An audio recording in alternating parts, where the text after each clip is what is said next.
الحمدللہ وکفا وسلام علی عبادہ الذین اصطفیٰ اما بعد فاعوذ باللہ من الشیطان الرجیم بسم اللہ الرحمن الرحیم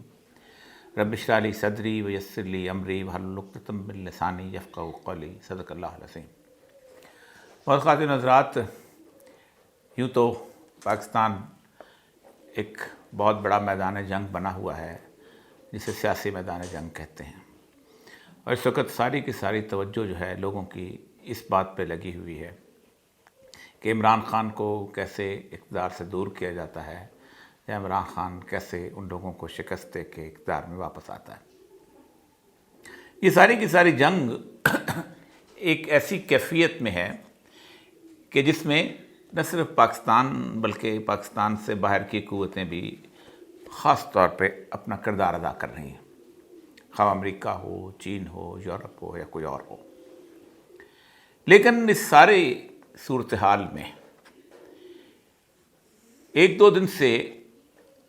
ایک ایسی خبر ہے جس نے بہت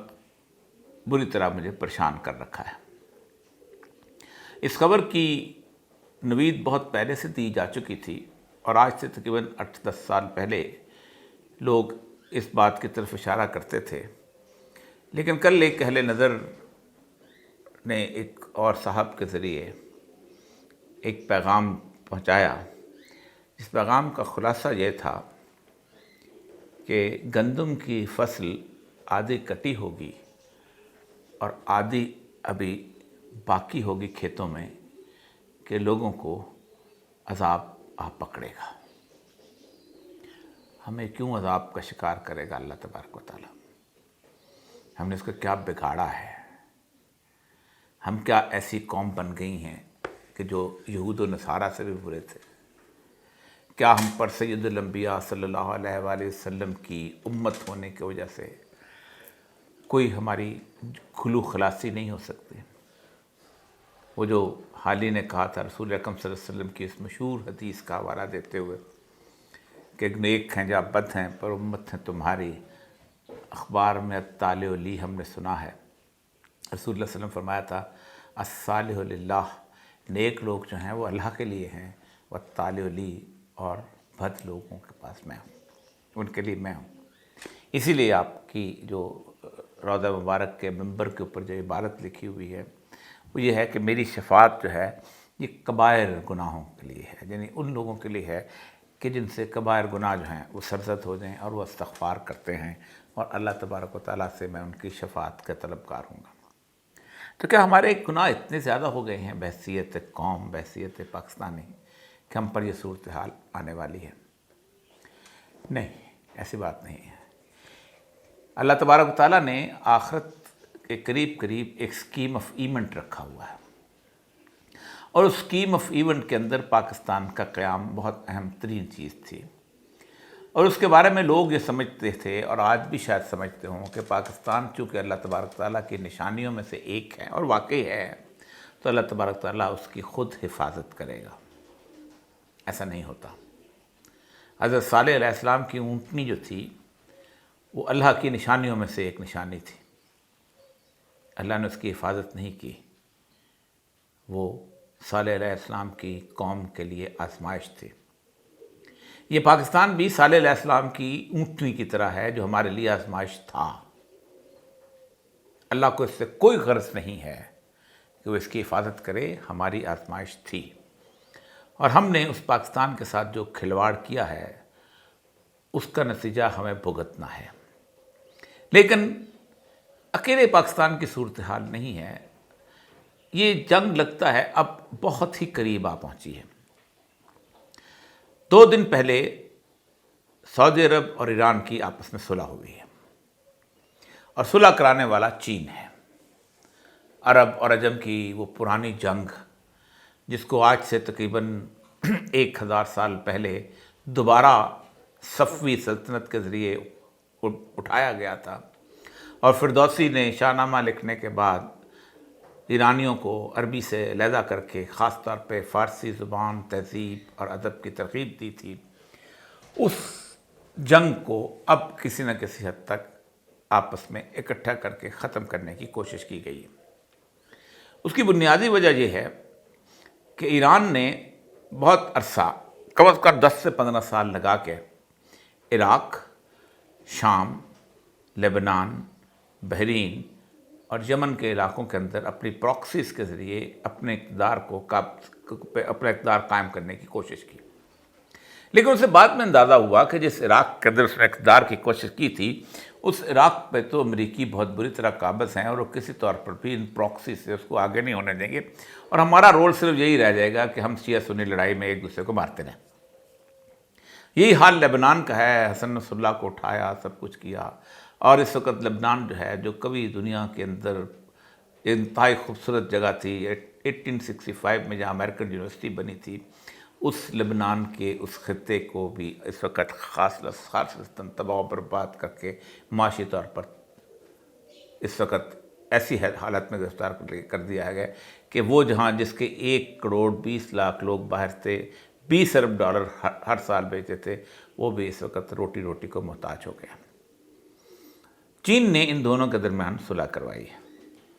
چین کی صلح کرانے کا بنیادی مقصد جو ہے وہ آپ کے سامنے ہونا چاہیے کہ سعودی عرب جو ہے اب امریکہ کا زیادہ بوجھ نہیں اٹھا سکتا۔ بوجھ نہ اٹھانے کی ایک وجہ یہ ہے کہ امریکہ نے اس سے کہا ہے کہ تم اسرائیل کو اپنے ساتھ رکھو اور اس کے ساتھ آگے بڑھو۔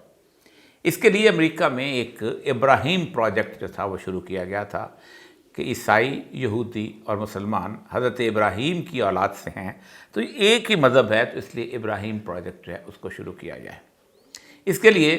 سعودی عرب ہموار کرنا چاہتا تھا اپنی زمین، لیکن سعودی عرب زمین ہموار نہ ہو سکی۔ اس کی وجہ یہ ہے کہ سعودی عرب میں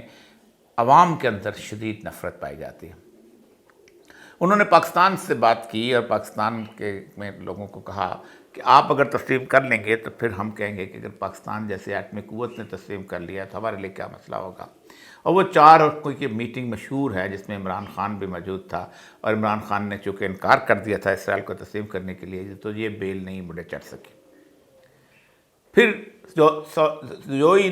نے یعنی متحدہ عرب امارات نے ان کو تسلیم کر لیا، اور اس وقت وہاں سفارت خانہ بھی ہے اور فلائٹ بھی ہے اور سب کچھ ہے۔ ان سب کو خوف دلایا گیا تھا کہ ایران تم کو ہضم کر جائے گا، حوثی باغی تمہیں ماریں گے، تمہیں تباہ کریں گے، اور تمہاری ساری کی ساری جو ہے اس وقت جو بادشاہت ہے یہ لرزنے لگ جائے گی۔ تو فوری طور پر انہوں نے اسرائیل کے ساتھ اس کا ڈیفنس سسٹم لیا، اور اس وقت متحدہ عرب امارات کی جو ڈیفنس سسٹم ہے وہ سارے کا سارا اسرائیل سے کنٹرول ہوتا ہے، تل ابیب اس کو کنٹرول کرتا ہے۔ قطر، بحرین اور اس کے ساتھ ساتھ مسقط، عمان، سوڈان، یہ لوگ بھی کسی حد تک وہی والی کیفیت میں آ گئے جیسے اردن اور مصر کے لوگ تھے۔ لیکن یہ جو تبدیلی ہے یہ تبدیلی بڑی اہم ہے۔ اس تبدیلی میں ایران جو کہ ایک زمانے میں انڈر ہینڈ امریکہ کے ساتھ مل کے طالبان کے خلاف بھی چل رہا تھا، اور اس کے ساتھ ساتھ صدام حسین کے بارے میں بھی تھا، اور اس کے ساتھ القاعدہ اور باقی لوگوں کے ساتھ بھی چل رہا تھا، اس کو بھی اندازہ ہو گیا ہے کہ اب یہ معاملہ جو ہے یہ مجھے اس طرح ہی رکھا جائے گا، اس لیے اس نے چین کے ساتھ مل کے صلح کر لی۔ دوسری جانب پاکستان سے آہستہ آہستہ چین کا راستہ جو ہے وہ نکلتا چلا جا رہا ہے، اور پاکستان امریکہ کی گود میں آ کے بیٹھ رہا ہے۔ اور ایسی کیفیت کے اندر کہ جب پاکستان کے اندر بلاول بھٹو صاحب ہیں 1 ارب ڈالر کی نوید لے کے آتے ہیں کہ اگر ہم افغانستان کے بارڈر کے اوپر اپنی فورسز کو کھڑی کریں گے اور ہم ایک نئی وار اینڈ ٹیرر کے اندر آئیں گے تو ہمیں وہ سارے کا سارا حصہ جو ہے وہ دولت کا آتا رہے گا، اور ہمیں جو ہے یہاں پر پاکستان کے اندر ہم امریکہ کے کام آ سکیں گے۔ یہی وجہ ہے کہ آہستہ آہستہ چین نے اپنا بوریا بستر جو ہے وہاں سے لپیٹنا شروع کر دیا، اگرچہ کہ چین کے لیے حیثیت، ہماری حیثیت چین کے لیے وہی ہے جو امریکہ کے لیے اسرائیل کی ہے، تو اس لیے انہوں نے تھوڑے سے ہمیں زندہ رکھنے کے لیے ہمیں تھوڑے سے پیسے جو ہے $700 ملین دے دیے تاکہ ہماری آگے بات بڑھ سکے۔ لیکن امریکہ کے IMF اور سعودی عرب اور ان لوگوں نے جو ہمیں سے وعدہ کیے تھے وہ ہمیں پیسے ابھی تک نہیں دیے۔ اس ساری کیفیت کے اندر جب سعودی عرب اور ایران کی آپس میں گٹھ جوڑ ہوا ہے تو اسرائیل کو چونکہ اپنا راستہ وہاں سے بالکل ٹھیک نہیں لگتا، اور وہ سمجھتا تھا کہ لڑائی سے پہلے ہی وہ اس پورے خطے کو اپنے کنٹرول میں لے لے کہ جہاں انہوں نے بہت بڑی گریٹر اسرائیل کی امپائر قائم کرنی ہے، جو فرات کے کنارے، جہاں سے فرات ترکی میں سے شام سے داخل ہوتا ہے، شام داخل ہوتا ہے، فرات کے ساتھ چلتا چلتا وہ یہاں سے آئے گا اور حجاز میں ہوتا ہوا مدینہ سے ہوتا، کیونکہ مدینہ کو وہ اپنا شہر سمجھتے ہیں، کیونکہ وہاں یہودی رہتے رہتے خیبر کے علاقے میں، اس کو پھر اس کا حصہ بنا لیں گے۔ وہ خانہ کعبہ جو ہے وہ مسلمانوں کے پاس رہے، وہ بے شک اس کی عبادت کرتے رہے، لیکن یہ گریٹر اسرائیل جو ہے اس کی سلطنت قائم ہوگی، لیکن وہ نہیں ہو پا رہا۔ ہوگا کیا؟ اب رسول اکرم کی حدیث میرے سامنے ہے، 2 احادیث آپ کے سامنے رکھتا ہوں کہ یہ نتیجہ اب فوراً نکلنے والا ہے۔ ایک تو یہ کہ ایران کے ساتھ جنگ جو ہے اب انیویٹیبل ہو رہی ہے، کہ ایران جو ہے اور اس نے سعودی عرب کے ساتھ ملا کے چائنا کے ساتھ اپنا تعلق بنا لیا ہے۔ آپ صلی اللہ علیہ وسلم نے فرمایا حدثنا ابن ادریس عن ابیہ عن جدہ عن ابی ہریرہ، کہ حضرت ابن ادریس نے اپنے والد سے اور اپنے دادا سے روایت کرتے ہیں کہ حضرت ابو ہریرہ نے فرمایا قال رسول اللہ صلی اللہ علیہ وسلم رسول اللہ اول ناس ہلاکا فارس ثم العرب علی اسرہم، کہ سب سے پہلے لوگ جو ہلاک ہوں گے وہ فارس یعنی ایران کے لوگ ہلاک ہوں گے، اور پھر اس کے بعد عرب ہلاک کر دیے جائیں گے۔ گویا پہلی تباہی جو ہے وہ جنگ کھڑے گی ایران کے ساتھ، اور ظاہر بات ہے معاہدات کی صورتحال میں یہ سب کچھ چلے گا تو اس کے اندر پھر آخری عرب کی ہلاکت ہوگی، اور جو رسول اکرم صلی اللہ علیہ وسلم نے فرمایا ویل للعرب، عرب کے لیے تباہی، پھر فرمایا ویل للعرب، عرب کے لیے تباہی من شر قد اقترب، جس کی جو فتنہ بہت نزدیک آ چکا ہوا ہے۔ جو لوگ سمجھتے ہیں کہ مسلمانوں پہ ابھی تک آفت نہیں آئی، میں ان کے سامنے صرف گزشتہ تقریباً 25-30 سال کے 40 سال کے اعداد و شمار رکھتا ہوں، اور پھر آپ کو بتاتا ہوں کہ اتنی شاید تباہی جنگ عظیم اول اور دوم میں بھی نہ آئی ہو جتنی 1971 سے آنورڈ اب تک آئی ہے۔ یعنی آپ اندازہ کریں 2018 تک کے یہ اعداد و شمار ہیں کہ بم دھماکے اور چھوٹے چھوٹے واقعات میں مسلم امہ کے علاقوں میں 2 لاکھ لوگ مارے گئے۔ افغانستان میں 1979 سے 1989 تک 10 لاکھ مارے گئے، 1990 سے 2001 تک پھر 10 لاکھ مارے گئے،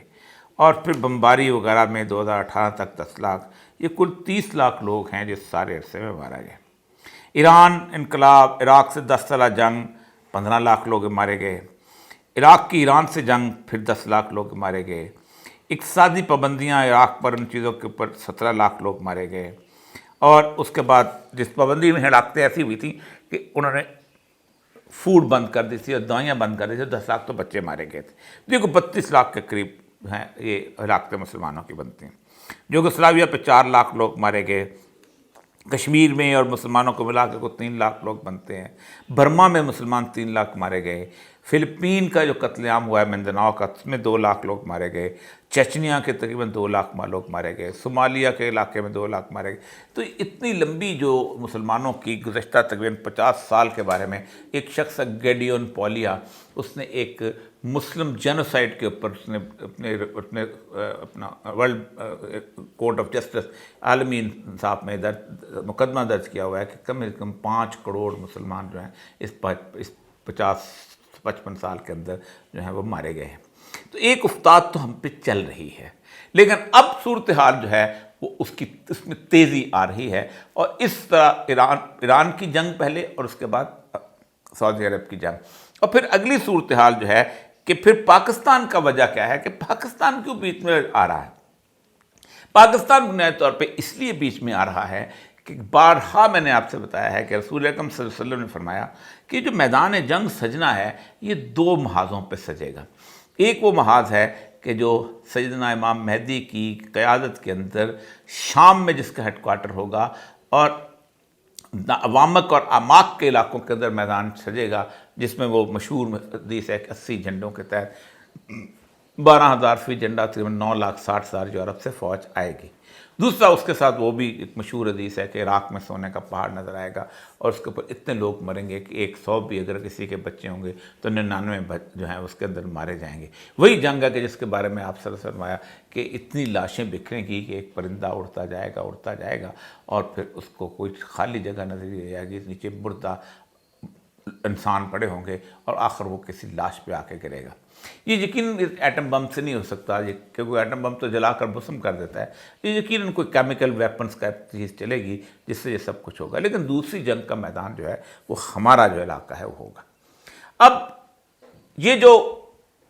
اتنے عرصے سے بتایا جا رہا تھا کہ پاکستان کا جو لوگ رہنے والے ہیں 22 کروڑ، انہوں نے جو کھلواڑ کیا ہے نعمت کا، اس نعمت کی سزا جو صالح علیہ السلام کی اونٹنی کے ساتھ ہم نے جو سلوک کیا ہے پاکستان کے ساتھ، اس کی سزا ملنی چاہیے۔ تو اس کے بارے میں اللہ تبارک و تعالیٰ جو ہے وہ ایک بڑی شاندار جو ہے وہ صفت بیان کرتا ہے عذاب کے آنے سے پہلے۔ وَإِذَا أَرَدْنَا أَن نُهْلِكَ قَرْيَةً أَمَرْنَا مُتْرَفِيهَا فَفَسَقُوا فِيهَا وَحَقَّ عَلَيْهَا الْقَوْلُ فَدَمَّرْنَا تَدْمِيرًا۔ جب ہم کسی بستی کی ہلاکت کا ارادہ کرتے ہیں تو ہم ان کے خوشحال لوگوں کو حکم دیتے ہیں، سیاستدانوں کو، جرنیلوں کو، ججوں کو، بیوروکریٹوں کو حکم دیتے ہیں کہ اس کا حکم دیتے ہیں کہ ہماری کھلی نافرمانی کریں، نکالو عورت مارچ کے، بناؤ یہ ہم جنس پرستی کا قانون۔ یہ کون ہوتے ہیں؟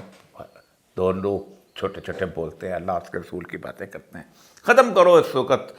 ہمیں طالبان والا اسلام نہیں چاہیے، تمسکن اٹھاؤ، اس کے ساتھ ساتھ تم لوگوں کو قتل کرو، لوگوں کو مسنگ پرسن میں لے کے آؤ، لوگوں کی آہوں کو،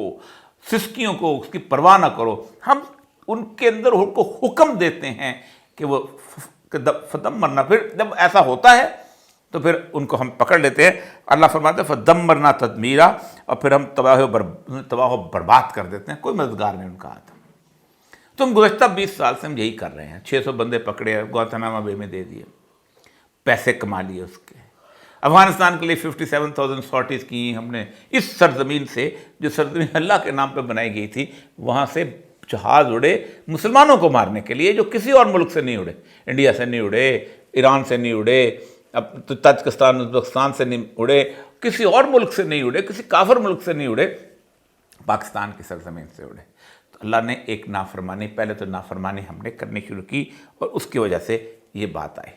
اور دوسری جو بات ہے کہ عذاب کیا واقعی ہم پر اس طرح کا آئے گا جس کے بارے میں اللہ نے فرمایا کل هو القادر علی یبعث علیکم عذابا من فوقکم، کہ اللہ کہہ دو ہم قادر ہیں اس بات پر کہ ہم عذاب نازل کریں تمہارے سروں کے اوپر سے، جیسے بارش آتی ہے، ہم تو آیا تو ہے، ابھی بھی بارش میں بکھرے ہوئے، اور من تحت ارجلکم، یا تمہارے پاؤں کے نیچے سے، ابھی ترکیب زلزلہ آیا، 40 سیکنڈز کے اندر لاکھوں لوگوں کے گھر اجڑ گئے۔ وَيَلْبِسُكُمْ شِيَعًا وَيُذِيقَ بَأْسَكُمْ بَأْسَ بَعْضٍ، اور تمہیں گروہوں میں تقسیم کر کے، شیعہ سنی میں تقسیم کر کے، P T I known league میں تقسیم کر تمہیں ایک دوسرے کی طاقت کا مزہ چکھائیں۔ یہ بھی چل رہا ہے ہمارے اوپر۔ یہ چھوٹے چھوٹے عذاب جو ہے ساتھ ساتھ چل رہے ہیں۔ کیوں؟ یہ اللہ تعالیٰ کی ایک سنت ہے کہ ہم اس طرح کے عذاب جو ہیں وہ چلاتے ہیں۔ کیوں چلاتے ہیں؟ تاکہ اللہ تبارک فرماتے ہیں وَلَوْلَا دَفَعَ اللَّهُ النَّاسَ بَعْضَهُم بِبَعْضٍ لَفَسَدَتِ الْأَرْضُ وَلَٰكِنَّ اللَّهَ ذُو فَضْلٍ عَلَى الْعَالَمِينَ۔ اگر اللہ تعالیٰ بعض لوگوں کو بعض لوگوں سے دفع نہ کرتا تو زمین پر فساد پیدا ہو جاتا، ایک کی طاقت کو دوسرے کی طاقت سے گھمانا، ایک کی شیطانوں کو آپس میں لڑنا، یہ سب کچھ چل رہا۔ اب یہ جو بات کی گئی ہے، یہ 2 دن سے میں سوچ رہا ہوں کہ اتنی بڑی بات کیسے کی گئی۔ آج سے کوئی 8-10 سال پہلے ایک ہمارے بزرگ ہوتے تھے نسیم انور بیگ صاحب، ان کے گھر کے اوپر بڑے بڑے لوگوں کا ٹھکانہ تھا۔ ان کا جو گھر تھا خود قدرت اللہ شہاب نے اپنی نگرانی کے اندر بنایا تھا، اور بڑے بڑے اولیاء، بڑے بڑے لوگ جو تھے ان کے گھر پہ آ کے بیٹھا کرتے تھے، مجھ سے خاص طور پہ محبت کیا کرتے تھے۔ چونکہ دنیا سے چلے گئے اس لیے میں ان کی کچھ باتیں بیان کر سکتا ہوں۔ لیکن ایک بات یہ تھی کہ ان کے پاس ایک صاحب آئے اور انہوں نے آ کے کہا کہ مجھے ایک خواب میں دکھایا گیا ہے کہ بھارت پاکستان پہ حملہ کر دے گا، اور جلال پور جٹاں کے اوپر ہیڈ مرحلہ کے آس پاس سینٹر ہوگا، اور پھر وہ آگے بڑھے گا۔ اس کے ساتھ انہوں نے نعمت شاہ ولی کی اس پیشگوئی کو پیش کیا کہ اٹک کا دریا جو ہے وہ خون سے 3 بار رنگین ہو کے ہوگا، کیونکہ اٹک تک جو ہے وہ لوگ آ جائیں گے جو کہ اس خطے کو تباہ و برباد کرنا چاہتے ہیں، اور پھر اٹک کے اوپر دنیا جہان کے لشکر جو ہیں وہ یہاں آ کے لڑیں گے۔ تیسری چیز کہ اس جنگ کے بارے میں اوورآل سچویشن یہ ہو رہی ہے کہ اس وقت چائنا اور انڈیا کی جو کویڈ بنا تھا، جو کنٹینر چائنا کا تھا، اس کے تحت امریکہ نے انڈیا اور چین کو لڑانا چاہا اور وہ کام نہیں بن سکا۔ 1000 کلومیٹر جو ہے وہ چین نے انڈیا کا قبضہ کر لیا اور نہیں ہوا۔ اب چین کو روکنے کے لیے، چین کی راہداری کو روکنے کے لیے ایک ہی راستہ ہے، اور وہ یہ ہے کہ گلگت بلتستان پہ جو ہے افغانستان انڈیا جو ہے قبضہ کر لے اور باقی خطے کو بھی ڈسٹرب کر دیا جائے۔ گلگت بلتستان کو ظاہر بات ہے توڑنا ہو تو کشمیر پہ حملہ کیا جائے گا، اور کشمیر کو توڑنا تو وہی اس بزرگ کی بات کہ وہ ہیڈ مرالہ توی جہاں سے داخل ہوتا ہے، جموں جہاں سے اوپر ہے، وہاں سے میدانی علاقے سے فورس لائی جائے اور اس کو بیچ میں سے کاٹ دیا جائے۔ اب لوگ کہتے ہیں کہ یہ حساب کیسے ہوگا، یہ جو جنگ ہے۔ اللہ تبارک و تعالیٰ نے بنی اسرائیل کے اوپر، سورہ بنی اسرائیل کو دیکھ لیجیے گا، اللہ تبارک و تعالیٰ نے کہا کہ دیکھو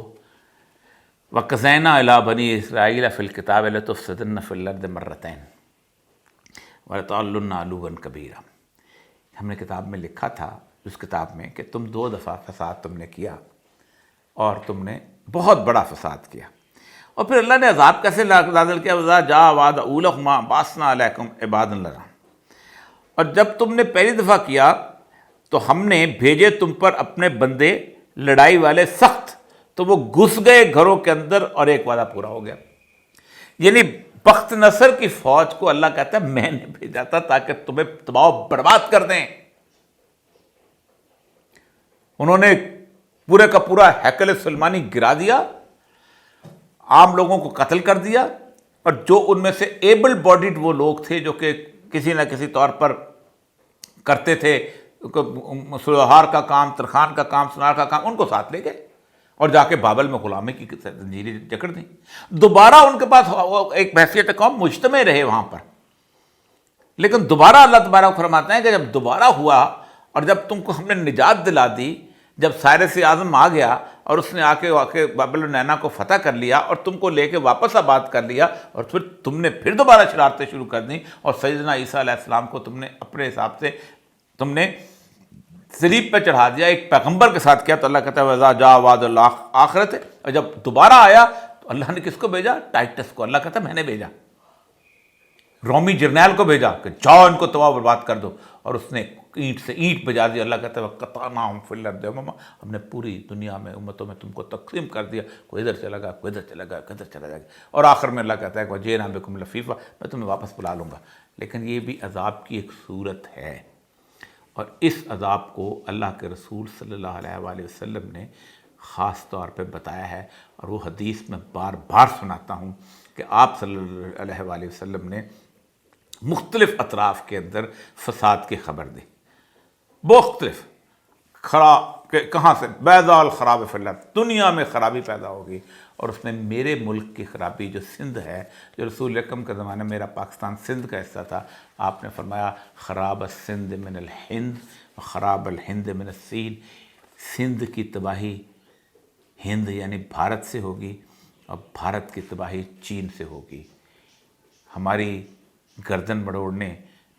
بھارت آئے گا، اور بھارت کی گردن مڑوڑنے جو ہے چین آئے گا، لیکن ہماری گردن مڑوڑی جائے گی۔ فصلیں آدھی کاٹی ہوں گی اور آدھی رہتی ہوں گی کہ جہنم پکڑ آ جائے گی۔